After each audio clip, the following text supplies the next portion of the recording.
សួស្តីទាំងអស់គ្នាខ្ញុំគីមីគឺជាមិត្តសម្លាញ់មកអ្នកទាំងអស់គ្នាថ្ងៃនេះគឺមានដំណឹងល្អចង់ប្រាប់អ្នកទាំងអស់គ្នាអំពីការធ្វើតេស្តដោយសម្ងាត់គឺយើងមានព័ត៌មានអាប់ដេតមួយចំនួនដើម្បីកុំឲ្យអ្នកទាំងអស់គ្នាមានការភ័ន្តច្រឡំយើងមានប៉ាម៉ាស៊ីចំនួន5កន្លែងដែលកំពុងចែកកញ្ចប់តេស្តរកមេរោគអេដដោយខ្លួនឯង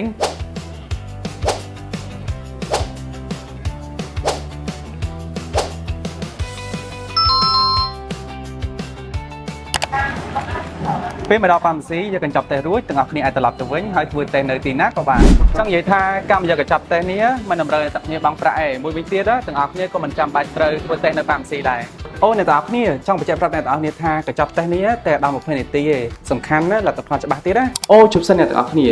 អ្វីដែលពិសេសជាងនេះទៅទៀតប្រសិនបើអ្នកទាំងអស់គ្នាចូលរួមចែករំលែកសញ្ញាបត្រទៅកាន់មិត្តភក្តិបន្តហើយពួកគាត់នឹងទទួលយកកញ្ចប់តេស្តនោះលោកអ្នកនឹងទទួលបានថវិកាលើកទឹកចិត្តផងដែរអូហើយអ្វីដែលសំខាន់ទាំងអស់គ្នាមិនតម្រូវឲ្យផ្ញើលទ្ធផលតេស្តត្រឡប់មកវិញទេតោះមកយកកញ្ចប់តេស្តទាំងអស់គ្នាដែលនៅទីតាំងជិតអ្នកទាំងអស់គ្នាបំផុត